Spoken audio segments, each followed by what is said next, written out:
आज पहला एजेंडा ऊर्जा विभाग का था, जिसमें बिहार राज्य अंतर्गत अंतर राज्य संचरण प्रणाली के निर्माण एवं विकास के लिए टैरिफ आधारित प्रतिस्पर्धी निविदा के माध्यम से निविदा आमंत्रित कर कार्यों का संपादन करने के लिए आरईसी पावर डेवलपमेंट को सेलेक्ट किया गया और उनके साथ एमओयू करने की स्वीकृति दी गई। दूसरा एजेंडा मुख्यमंत्री विद्युत उपभोक्ता सहायता योजना अंतर्गत जो सब्सिडी उपलब्ध कराई जाती है, उसके कमेंसुरेट राशि राज्य सरकार के बजट से हस्तांतरित करने की स्वीकृति दी गई एवं अनुशासन नियमावली नहीं थी, उसके गठन की स्वीकृति दी गई। इस पर पटना उच्च न्यायालय की सहमति प्राप्त है। नगर विकास एवं आवास विभाग का अगला एजेंडा था, जिसमें विद्युत विपत्रों के भुगतान के लिए समेकित भुगतान के लिए 425.99 करोड़ रुपए जो पहले ही भुगतान किया जा चुका है मार्च के माह में, उसकी घटनोत्तर स्वीकृति दी गई। अगला एजेंडा भी नगर विकास का था, नगर विकास एवं आवास विभाग का था, जिसमें बिहार राज्य सफाई कर्मचारी आयोग के कार्यालय के संचालन हेतु कुल 11 पदों के सृजन की स्वीकृति दी गई। इस पर 1,32,45,000 रुपए वार्षिक लागत व्यय का अनुमान है।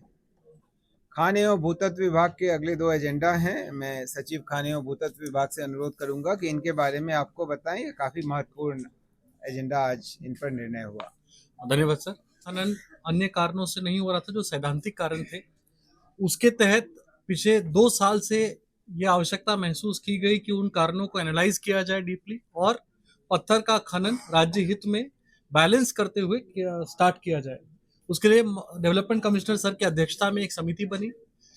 इन सभी जिलों से पर्यावरण वन विभाग, पर्यटन विभाग, कला संस्कृति विभाग के मेंबर्स के साथ एग्जामिन किया गया कि इन किन किन खनन पट्टों में इस प्रकार की समस्याएं हैं, उनका खनन नहीं कराया जाएगा, लेकिन जिनमें इस प्रकार की समस्याएं नहीं है उनका खनन और उनके खनन के लिए नीलामी की प्रक्रिया प्रारंभ की जाए।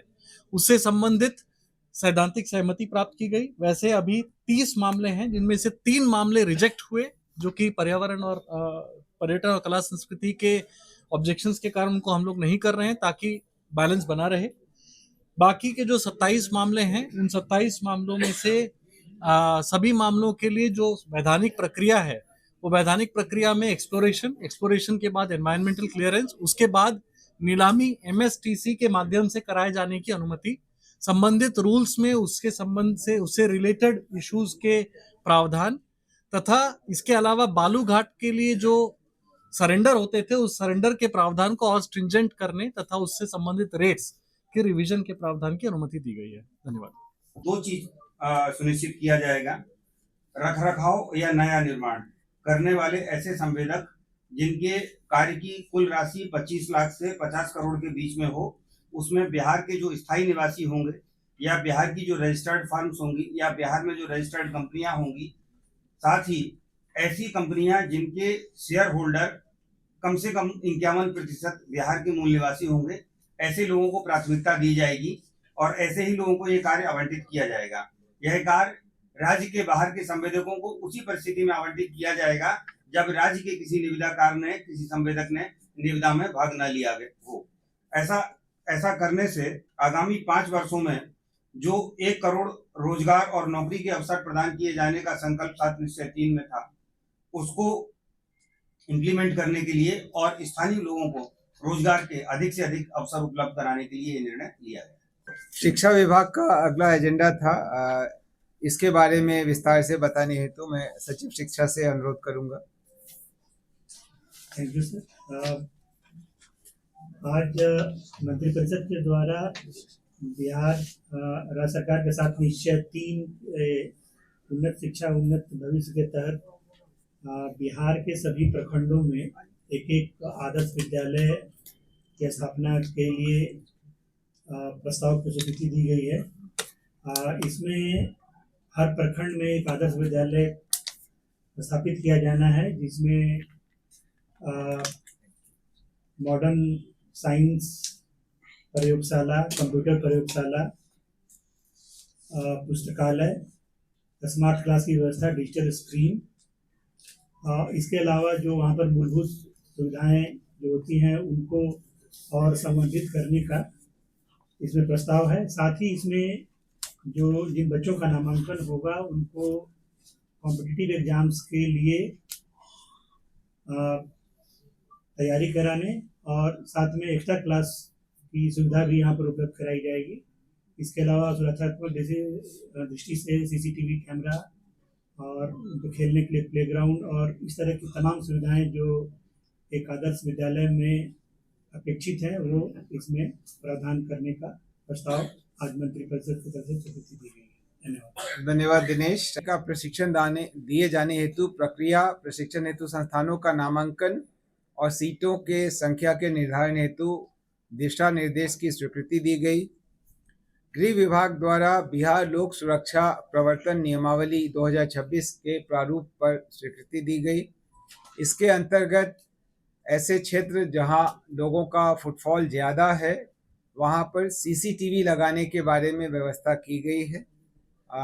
जो भी एजेंसीज उनको चला रही होंगी उनको सीसीटीवी लगाना होगा, उसके फुटेज को मेंटेन करना होगा और एक सीसीटीवी उस जगह पर बाहर सड़क की तरफ भी लगाना होगा।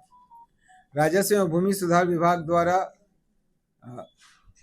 बांका जिला अंतर्गत 49 एकड़ गैरमजरूआ मालिक भूमि सिपाही प्रशिक्षण विद्यालय सीटीएस के स्थायी अधिष्ठापन हेतु गृह विभाग को हस्तांतरण की स्वीकृति दी गई। राजस्व एवं भूमि सुधार विभाग द्वारा ही 6.075 एकड़ भूमि जो गया जिला अंतर्गत गुरारू अंचल में अवस्थित है, इसे उत्तर कोयल नहर परियोजना हेतु जल संसाधन विभाग को हस्तांतरण की स्वीकृति दी गई। बांका जिला अंतर्गत अमरपुर अंचल के 8 एकड़ गैरमजरूआ मालिक भूमि पर 132/33 केवी ग्रिड केंद्र के निर्माण हेतु सशुल्क आधार पर 5,40,00,000 रुपए के भुगतान पर Bihar state power transmission company Bihar Patna को हस्तांतरण की स्वीकृति दी गई। अनुसूचित जाति एवं अनुसूचित जनजाति कल्याण विभाग का अगला एजेंडा था, जिसमें अध्ययनरत अनुसूचित जाति एवं जनजाति छात्रावासों में आवासित एवं अध्ययनरत छात्र छात्राओं का छात्रावास अनुदान 1 अप्रैल 26 से 1,000 रुपये से बढ़ाकर 2,000 रुपये प्रतिमाह प्रति छात्र करने की स्वीकृति दी गई। संजय गांधी गव्य प्रौद्योगिकी संस्थान पटना का रूपांतरण Bihar state institute of dairy technology Patna के रूप में किए जाने की स्वीकृति दी गई। स्वास्थ्य विभाग अंतर्गत बिहार निजी व्यावसायिक शैक्षणिक संस्थान नामांकन विनियमन एवं शुल्क निर्धारण नियमावली 2026 की स्वीकृति दी गई।